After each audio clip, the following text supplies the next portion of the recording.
Let me say something that might shake you up before it lifts you up. Access to you should be earned, not assumed.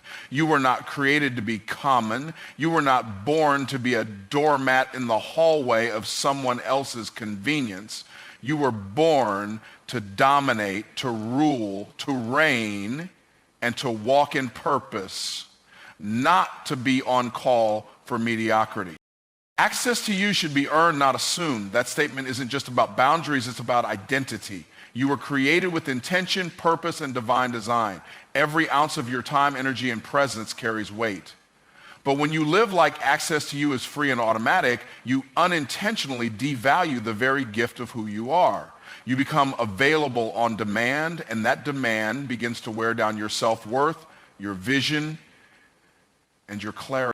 You must understand, not everyone is qualified to experience the depths of your spirit, your wisdom, or your presence. There are people who come into your life only to consume, not to contribute. They want the benefits of proximity, but they haven't earned the right to be close. That doesn't make you arrogant. It makes you wise. Even the most powerful resources on earth are protected. You can't walk into a vault and grab gold just because you felt like it. And you, my friend, are more valuable than gold. When you make yourself too accessible, you become familiar, and familiarity breeds contempt. People stop appreciating what they think they can always reach. They stop respecting what they feel entitled to. They begin to treat your time as something they can borrow without asking, and your energy as something they can drain without consequence. And the danger is, if you let it continue, you start treating yourself the same way, casually, carelessly, and without intention. There's a lie many of us were taught, especially those with a heart to serve, that we must always be available, that our love, our help, our attention should be limitless and unconditional. But wisdom teaches us something different. Love can be unconditional, but access is not. You can love someone deeply and still deny them access to your space, your energy, or your time. Boundaries are not walls. They are doors with locks that open only with the right key. And that key is honor. If someone does not honor your presence, your vision, your values, or your mission, they are not entitled to your time. Too many people have keys to doors they were never meant to walk through. They entered in moments of weakness, of guilt, or of fear of being alone. But just because someone was given access during a vulnerable season does not mean they are meant to stay when you step into your purpose. You are not a convenience store open 24/7. You are a temple, a sacred space, a vessel of purpose. That means your doors open for those who come with respect, alignment, and intention. Your availability should not be based on people's urgency, but on your discernment. Not everyone who knocks should be let in, and not everyone who calls deserves a response. You owe it to your calling to protect your capacity. Because when your time is spread too thin, your purpose gets diluted. When your energy is constantly siphoned by people who take but never pour back, you start running on empty. And when you're empty, you can't serve the people you're actually called to help. You're not just wasting time, you're mismanaging destiny. You're allowing noise to drown out your divine instruction. We must stop confusing being nice with being available. You can be kind and still say no. You can be generous and still hold back access. You can be loving and still protect your time. It's not about building walls to keep people out. It's about raising your standards so that only the aligned come in. Because when you make yourself overly accessible, you lose the power of your presence. Your presence should be a privilege. When you walk into a room, something shifts. When you speak, clarity comes. When you show up, value is added. But none of that happens if you've let yourself become so common that your presence is taken for granted. You were never meant to be everyone's go-to. You were meant to be called upon with respect, with honor, with intention. So when you start shifting your mindset from I have to be available to I have to be intentional, everything changes. You begin to attract people who see your value. You begin to create space for higher assignments. You begin to walk in power rather than in pressure. And you stop letting others dictate how and when you show up. Because access to you was never supposed to be assumed. It was always meant to be earned. Scarcity increases value. Don't be everywhere, be where you're called. This is not just about being selective with your time. It's about moving with divine precision. When something is always available, it becomes ordinary. When something is always seen, it stops being noticed. And when someone is always accessible, they start being taken for granted. You were not designed to be scattered across every opportunity, every platform, every conversation. You were designed for strategic placement, divine alignment, and intentional presence. When you're everywhere, you're diluted. Your message loses weight, your presence loses power, and your identity gets stretched to fit environments you were never meant to occupy. Just because you can show up somewhere doesn't mean you should. There's a difference between being available and being effective. Some of the most anointed people lose their edge because they confuse motion with mission. But activity is not always productivity. And being seen is not the same as being impactful. Scarcity is not about hiding, it's about honoring your uniqueness. Diamonds are not found on sidewalks, oil doesn't drip from trees. The rarest and most valuable things in life are hidden in depth, in process, in patience. Likewise, your calling will often require seasons of withdrawal, of silence, of being unseen. Not because you're being punished, but because God is preparing the stage and he refuses to let your value be wasted on people who only want to spectate, not steward. In a world that pressures you to post, to talk, to be loud and everywhere at once, the discipline of divine focus becomes your superpower. Every yes you give without discernment steals from the yes you were meant to give to something greater. You were never meant to burn out trying to be available to everyone. You were meant to light fires in specific places for specific people at specific times. That's how legacy is built, not through exposure, but through execution. Your presence is like a seed. Planted in the wrong place, it gets choked out. Planted too often in too many places, it never takes root. But planted where you're called, where your anointing is assigned, fruit begins to grow. Multiplication happens not in many fields, but in the right field. You have to ask yourself, am I sowing my presence into distraction or into destiny?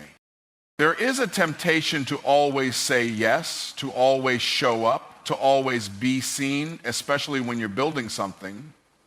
But real growth doesn't come from being visible. It comes from being valuable, and value is protected, not exposed. You don't need to prove your worth by your presence. You affirm your worth by your placement. You don't chase platforms. People will pull on you, invite you, want pieces of you for their gain, not always your growth. You have to be wise enough to discern the difference between an opportunity and a distraction. Just because it looks good doesn't mean it's God. Just because it makes noise doesn't mean it produces fruit. Some doors are designed to detour you, some rooms are designed to drain you, and some stages are designed to strip you of your original voice. Scarcity creates anticipation. It builds honor. It sets the tone that you are not common.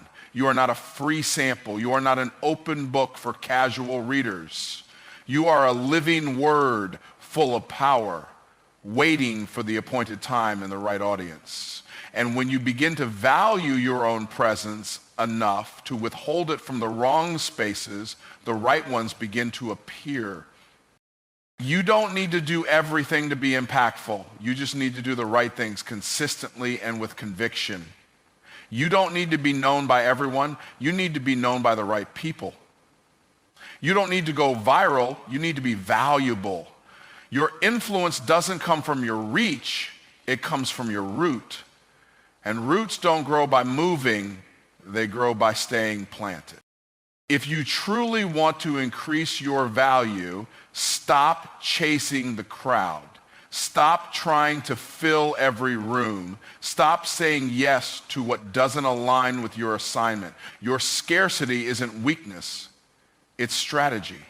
It tells the world, I don't go where I'm wanted, I go where I'm called. Being overly available lowers your perceived worth. It's a subtle trap that often disguises itself as kindness, helpfulness, or loyalty. But in reality, it slowly chips away at how others view you, and even more dangerously, how you view yourself. When you make yourself constantly accessible, you train people to believe that your time, your energy, and your expertise come without cost. And when something is too easy to get, it rarely gets treated with respect. We've all been there, responding instantly to every message, showing up for every call, saying yes when we should have said no. At first, it feels like we're doing the right thing.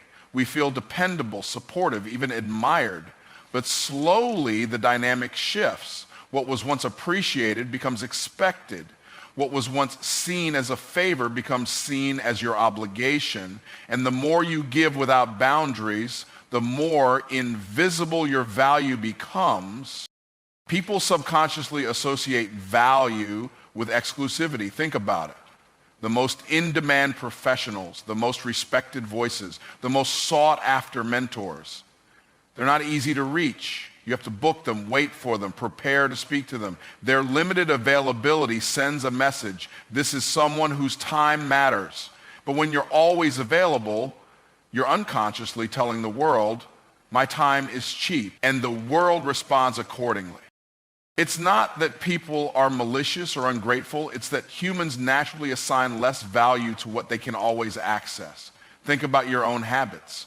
You probably treasure the friend who checks in every so often with deep conversation more than the one who texts you all day about nothing.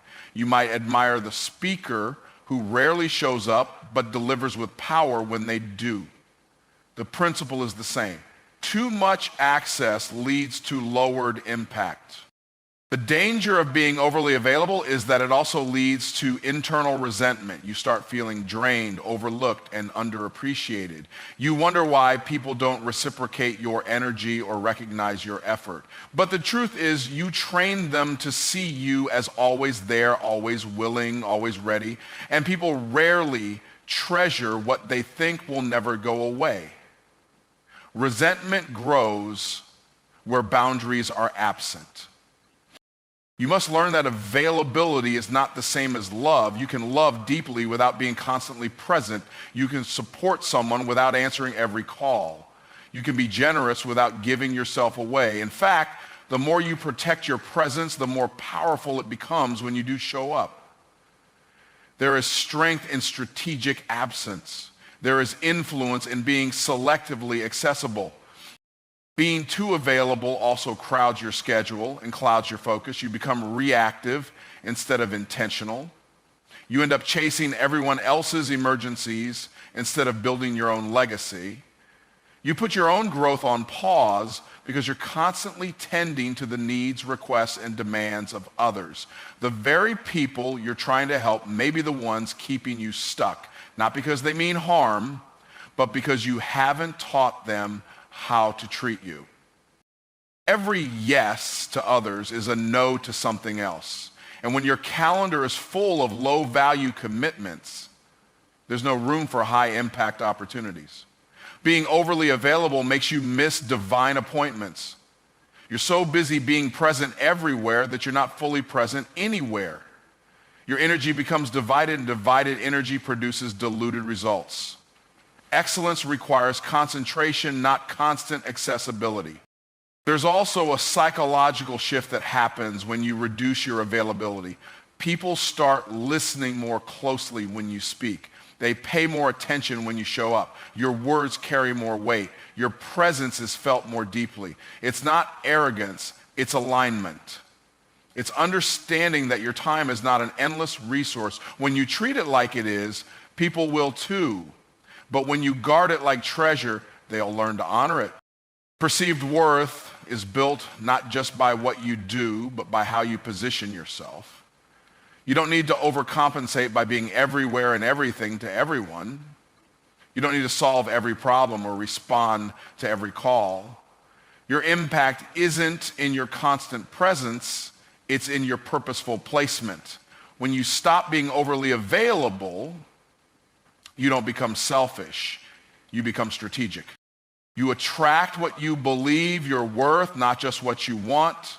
It's easy to write down goals, say affirmations, and declare that you want abundance, love, opportunity, or favor. But the universe, and more importantly, God, doesn't respond to what you say you want. It responds to what you deeply believe you deserve. Your life right now is a mirror reflecting not just your desires, but your sense of self-worth. You tolerate, what you chase, and what you settle for are all rooted in your internal value system. People often wonder why they keep attracting toxic relationships, low-paying opportunities, or environments where they're underappreciated. The truth is harsh, but liberating.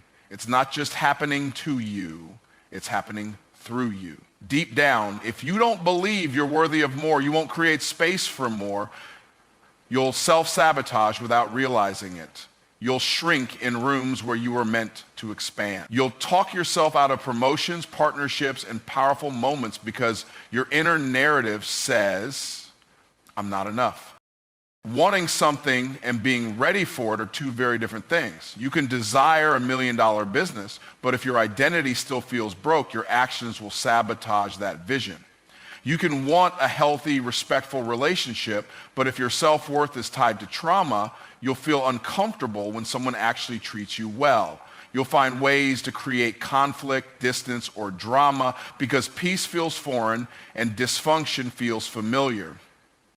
Your belief system is like a thermostat. It sets the temperature of your life. You might temporarily step into a higher level, but if your internal setting is still on low, you'll unconsciously cool things down until you return to your baseline. That's why transformation doesn't begin with your environment. It begins with your mindset. It begins with renewing how you see yourself, how you value your presence, and how you believe God sees you. You can't expect royalty when you see yourself as a servant. You can't expect premium results with a discount mentality. If you don't believe you're worth being pursued, you'll keep chasing. If you don't believe you're worth investing in, you'll keep settling for scraps. Your energy introduces you before your words ever do, and that energy is shaped by what you carry inside: confidence or insecurity, faith or fear, abundance or lack. The spiritual principle behind this is clear. As a man thinks in his heart, so is he. Not as he wishes, not as he hopes, as he thinks. You don't rise to the level of your potential, you rise to the level of your identity. If your self-talk is filled with doubt, guilt, shame, or unworthiness, that becomes the frequency you emit, and everything you attract, people, situations, outcomes, responds to that frequency, not to the highlight reel of your goals. Even your prayers are shaped by what you believe you deserve. Some people pray small, not because God is small, but because they've convinced themselves they're not worthy of more. They pray for survival instead of overflow. They ask for just enough instead